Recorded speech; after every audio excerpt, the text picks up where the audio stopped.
this week's hit list, I have 4 of my most confident favorites. Let's get into this breakdown. First, we'll go in order because it makes it a little easier for everybody. We got Marltek Orobai, 16-2 in his professional career. He's taking on Jeremiah Wells, 13-4 in his own right.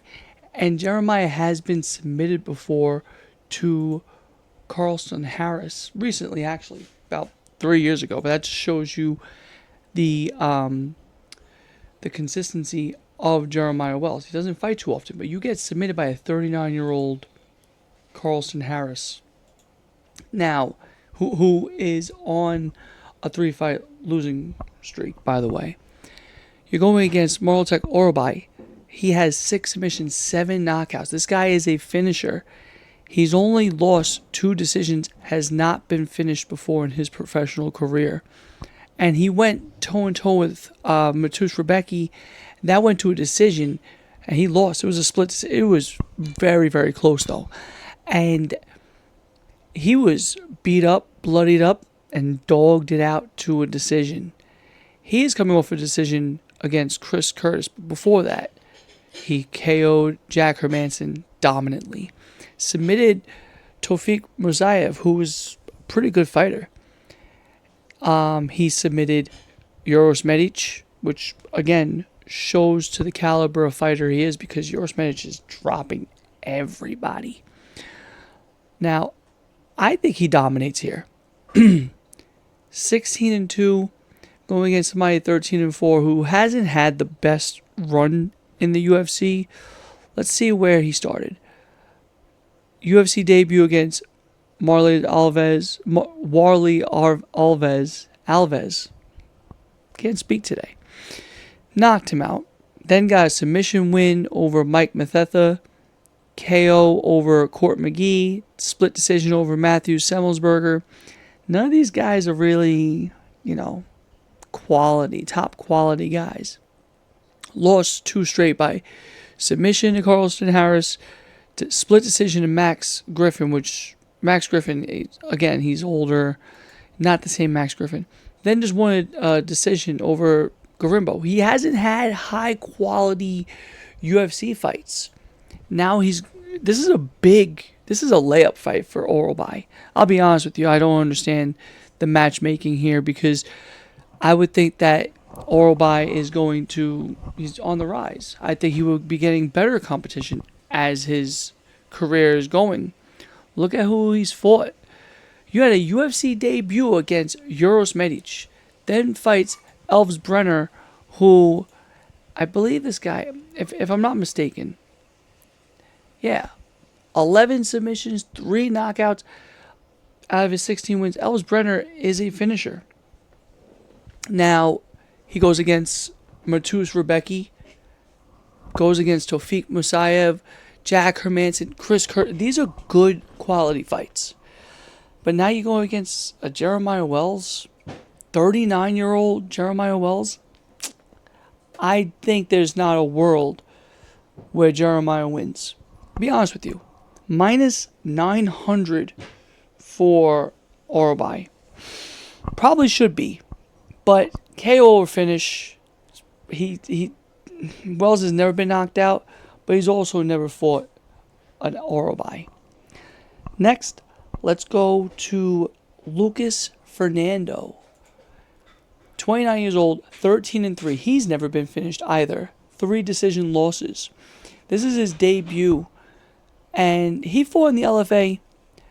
And he has 2 decision losses to UFC caliber fighters.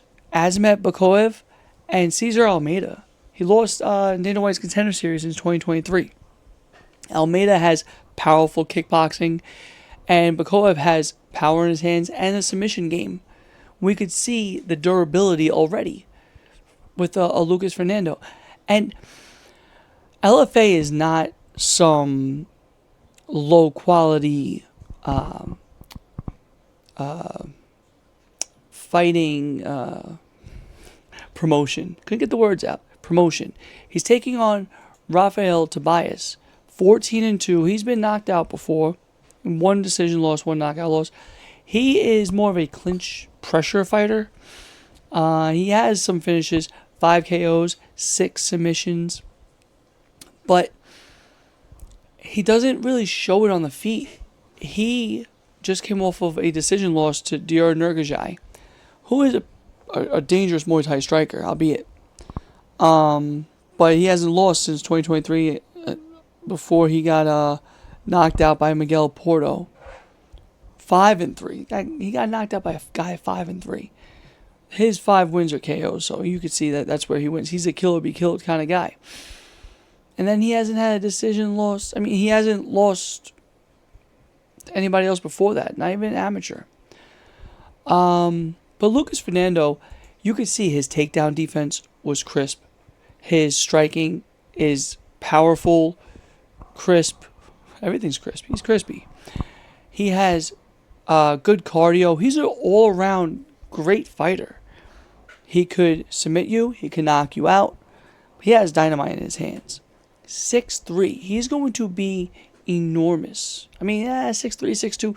He's going to be the bigger fighter. I won't say he's going to be enormous, but he looks huge in that cage. I think he smokes here. He is a minus 310 favorite. And when I first broke this down, I was picking dogs. I'm like, shit, I hope this guy's not a dog too, because, I mean, I'm slamming that, but I hope he's not a dog, and I want to give you guys like 7 dogs, and he's like, whoa, something's wrong. I'm not seeing what they're seeing. Minus 300. He should absolutely smoke Tobias here. His takedown defense should hold up. Next, we got Dante Johnson taking on Eric McConaughey. Eric McConaughey is 11-4 in his professional career. His only losses are by knockout. Let's see. Susakayev went to round 3. Nuzlatan Rozaboev, round 2. Andre Walker, round 3. Let's see. Let's see what Andre Walker looks like here. I gotta look at these stats.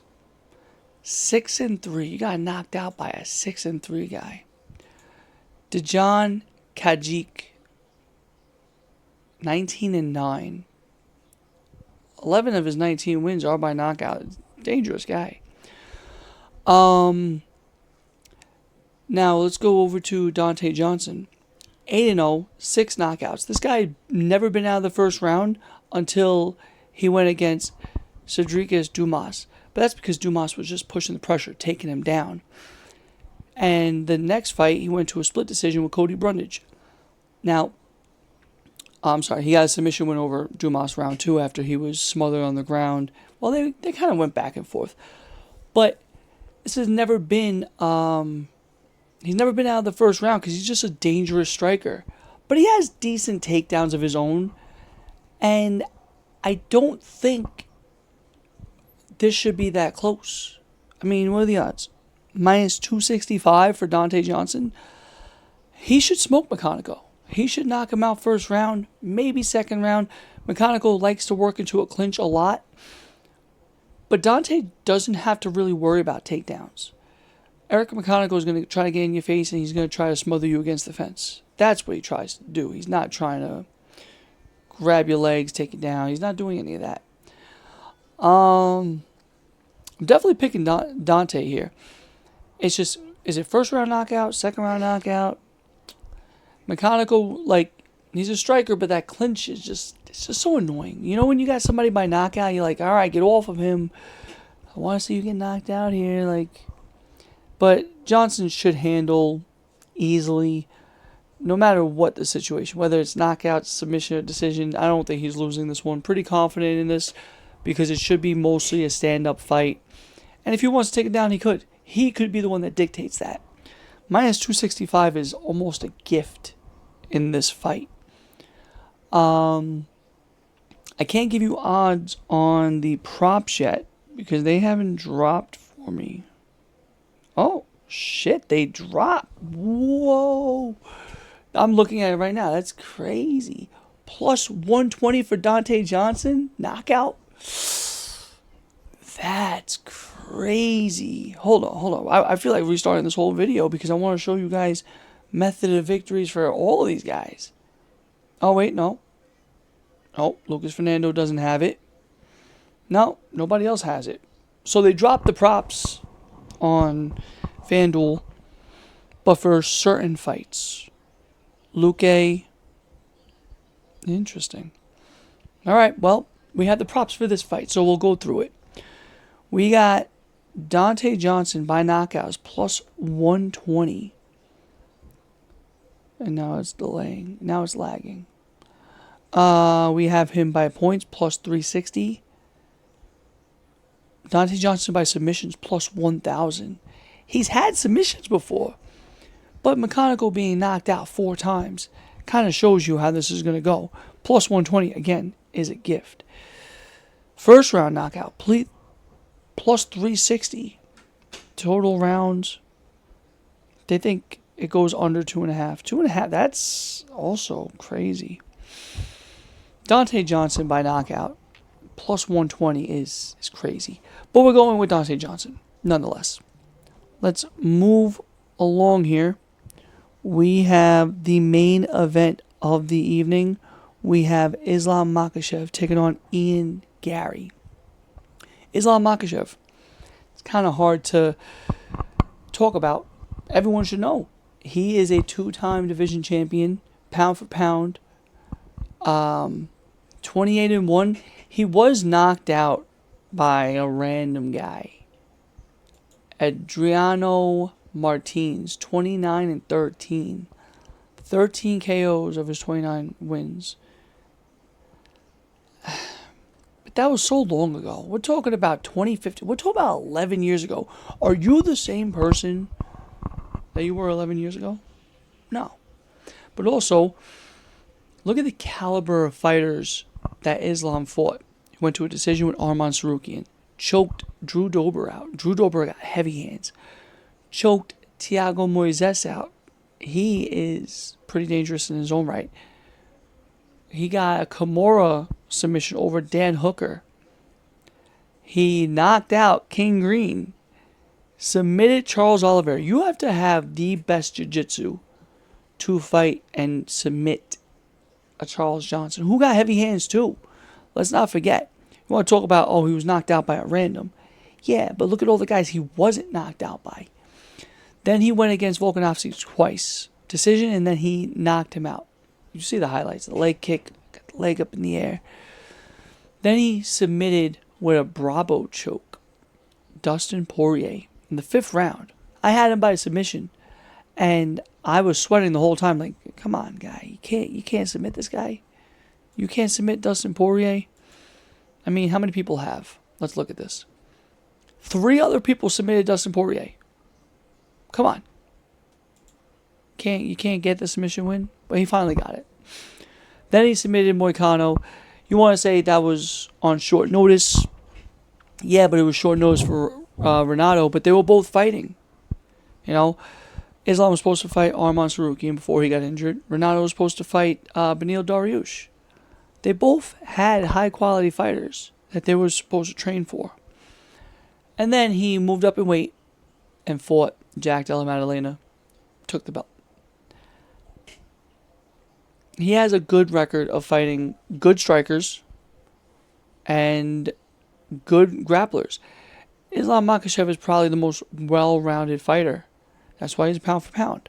He's going against Ian Gary, 17-1.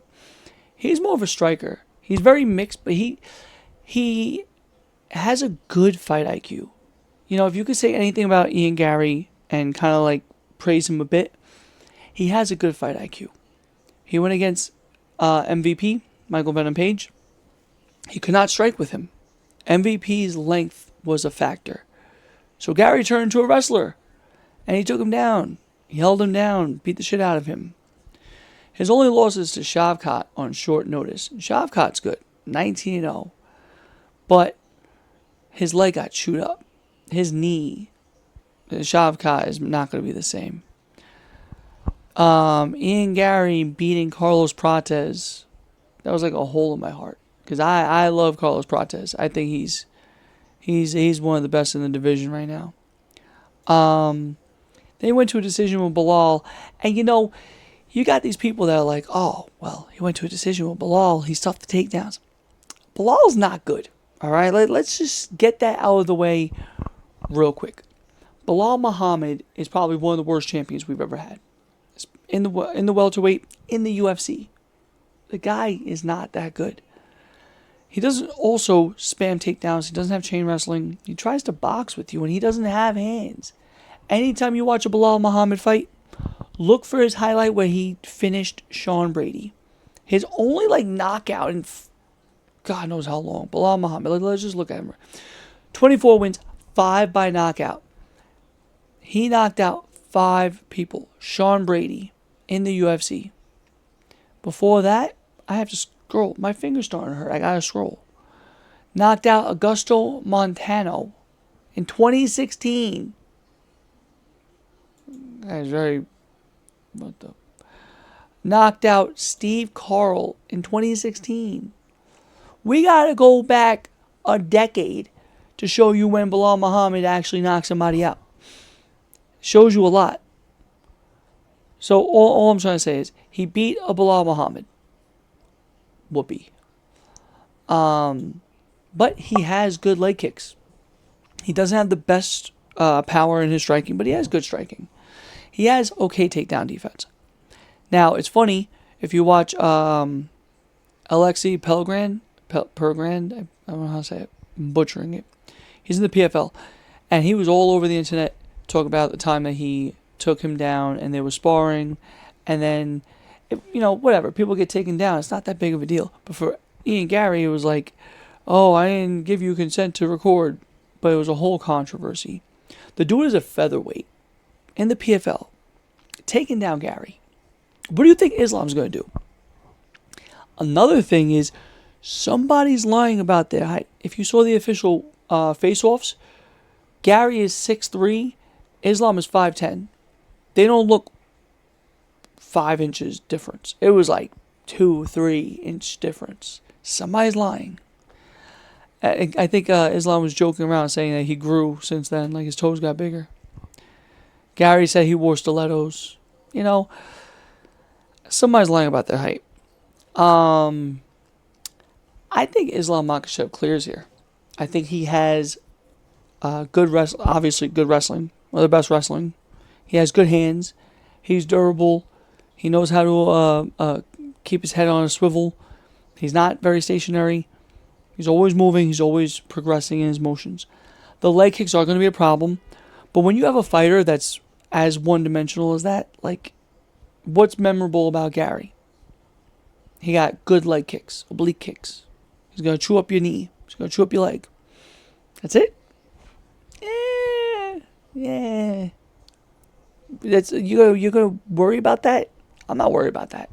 I don't think Islam's worried about that. He could avoid it. But those leg kicks, you know what happens? They get snatched. You can grab a leg, and you can take them down with a single leg. Put them on their ass. Dump them. Islam should clear here. I think he's going to get another submission win. I don't think this is going to win the distance. I think Islam gets maybe a round 2 or 3 submission off. It could go long, but I don't think it's going the distance. But a minus 350 favorite for the money line by points is plus 135. Decisions plus 220. Knockout is 1,000. Oof. Islam and Gary have the similar, plus 1,100 for Gary's knockout, plus 1,000 for Islam's knockout. Do they think it's going to the distance? Yes. What is submission? This is what I'm looking for. What's submission 2 and 3? Plus 650. It's pretty good. Plus 650 for a round 2 or 3 submission. I like that. Nonetheless, that's the hit list, guys. Like, share, comment, subscribe. Check out my affiliate link with DUBBY in the subscription. Get some energy drinks. Get some shake bottles for the gym. Leave the guesswork out. Let's go hit that target. And I'll see you guys on the scorecards.